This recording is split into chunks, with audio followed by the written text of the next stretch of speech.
এই যে ইতালি একটা পশ্চিম ইউরোপীয় দেশ, তাই না? উন্নত দেশ তো এখন। এটা তো গণতন্ত্র, তারপরে বাক স্বাধীনতা, freedom of religion, practising religion, এগুলো তো চ্যাম্পিয়ন বলেই তারা দাবি করতো। কিন্তু হঠাৎ করে কি এই ইতালি এখন ইসলাম বিদ্বেষী হয়ে গেল নাকি, মুসলিম বিদ্বেষী হয়ে গেল নাকি? তা যদি না হয় তাহলে এটা কী ধরনের খবর? এই যে a Muslim man who advocated for 9-year-old girls to be married has been deported by Prime Minister Meloni। একেবারে তরতাজা খবর কিন্তু, 26 April.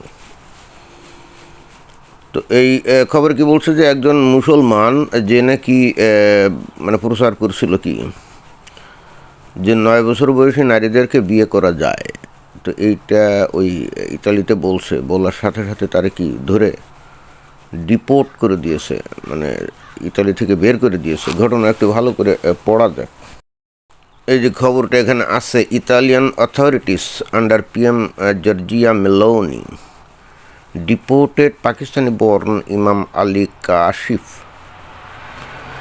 after undercover footage showed him saying girls as young as 9 can marry men aged 30 to 40 because the Quran permits it। হ্যাঁ, তো সে ভুল কিছু বলছে নাকি? পাকিস্তানি বর্ণ আলী কাশিফ একজন আবার ইমাম ছিল ওই যে ইতালিতে।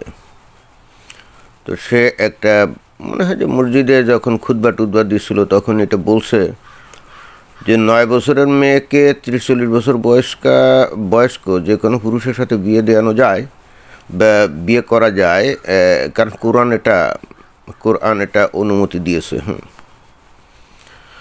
তারপরে বলছে যে breccia police used article 4 of Italy's immigration law citing him as a threat to public order and noting he lacked valid residence permit. He was escorted to Milan Malpensa Airport and flown to Islamabad as Meloni's government pushes a bill to criminalize forced marriages. তার মানে এখানে এই যে কী করছে, তারে ধরে নিয়ে ওই কথা বলার কারণে তার রিভোক করে দিয়েছে, রেসিডেন্স পারমিট বাতিল করে দিয়েছে। তারপরে পুলিশ তাকে স্কট করে মিলানের মালপেন্সা এয়ারপোর্টে নিয়ে যায় এবং তারপরে ইসলামাবাদগামী বিমানে তুলে দিয়েছে এবং জোর করে বিয়ে দেয়া বা বিয়ে করার বিষয়টাকে একটা আইন করে অপরাধ হিসাবে গণ্য করা হচ্ছে। আচ্ছা, তো এখন যে বলল যে এই হুজুর, এই যে কাশিফ না কাশফ, হ্যাঁ, তো এই ইমাম সে যে বলল যে কোরআনে নাকি অনুমতি দিয়েছে 9 বছরের বাচ্চাকে বিয়ে দেওয়া যায়, তো সেইটা কোথায়? আমি একটু খুঁজে বার করার চেষ্টা করলাম যে এই যে সূরা তালাক, এই যে কোরআনের সূরা তালাক, এটা হলো 65 নম্বর সূরা তালাকের 4 নম্বর আয়াতে এখানে বলছে যে তোমাদের যেসব স্ত্রীগণ মাসিক ঋতু আসার বয়স অতিক্রম করেছে তাদের ইদ্যতের ব্যাপারে যদি তোমাদের সন্দেহ সৃষ্টি হয় সেক্ষেত্রে তাদের ইদ্যৎকাল 3 মাস।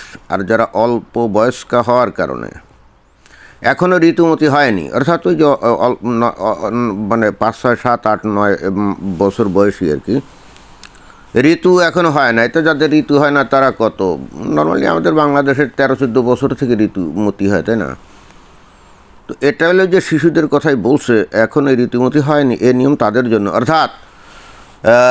অর্থাৎ ইদ্যৎকাল বলতে যেটা বোঝাচ্ছে সেটা হলো যে ইদ্যত বলতে যেটা বোঝাচ্ছে যে কোনো মেয়েকে যদি তালাক দিয়ে দেওয়া হয়, হ্যাঁ, কোনো মেয়েকে যদি বিবাহিত মেয়েকে যদি তালাক দেওয়া হয় তাহলে সে কত দিনের মধ্যে বিয়ে করতে পারবে না। তো সেই সময়টাই এখানে বলছে যে যাদের নাকি ঋতুকালীন অবস্থা পার হয়ে গেছে, ঋতুকালীন অবস্থা পার হয়ে যাওয়া মানে ওই বয়স হলে ঋতু বন্ধ হয়ে যায় না, মিনস্ট্রেশন আর কি, তো তাদের জন্য 3 মাস। আর যাদের নাকি এখনও ওই মিনস্ট্রেশন শুরুই হয় না, অর্থাৎ শিশু, যেমন 5, 6, 7, 8, 9 বছর বয়সী যে মেয়ে, মানে শিশু মেয়ে আর কি, তাদেরও ইদ্যত এই 3 বছর না 3 বছর বলছি 3 মাস,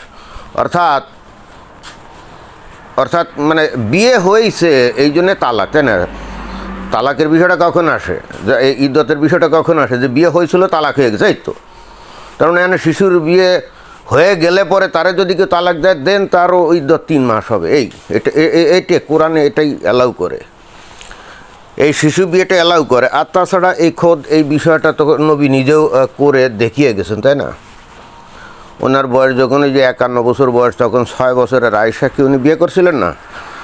তো তাহলে এই ইমাম 9 বছরের কথা এই কারণে বলছে, কারণ নবী আয়েশাকে 6 বছর বয়সে বিয়ে করলেও, মানে আয়েশার বয়স যখন 6 ছিল বিয়ে করলেও সেই বিয়েটা কিন্তু কার্যকরী হয় নাই। কার্যকরী হয় কখন? যখন আয়েশার বয়স 9 তখন। তো যেহেতু আয়েশার বয়স যখন 9, তখন নবী তার সাথে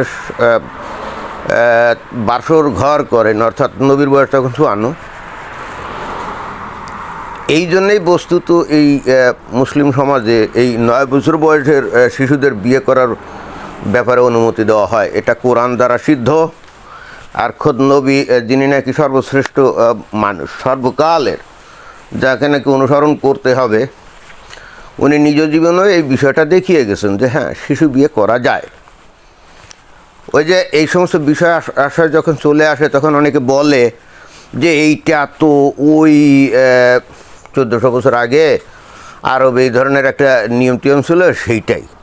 কিন্তু একটা জিনিস এখানে বোঝেই না, যে কোরআনে যদি এটা বলে যে যাদের নাকি ঋতু এখনও শুরুই হয় না, এ ধরনের মেয়েকে বিয়ের দিয়ে যদি তালাক দিতে হয়, তাহলে 3 মাস ইদ্যত পালন করা, এর অর্থ কোরআনের বিধান না এটা। এটা তো খালি তো 1400 বছর আগেকার বিধান হলো না, এটা তো সর্বকালীন হয়ে গেল। এছাড়াও নবীর সুন্নত কি, নবী যে কাজ করে গেছেন সেই কাজগুলো করো। তো নবী নিজেও যেহেতু 6 বছর আয়েশাকে উনি বিয়ে করছিলেন, এবং 9 বছর বয়সে আয়েশার সাথে যেহেতু বাসর হয়েছিল, তো এটা একটা আদর্শ কাজ না? নবী যেহেতু করে গেছেন সুন্নত, তাহলে এটা তো শুধুমাত্র 1400 বছর আগেকার বিষয় না, তো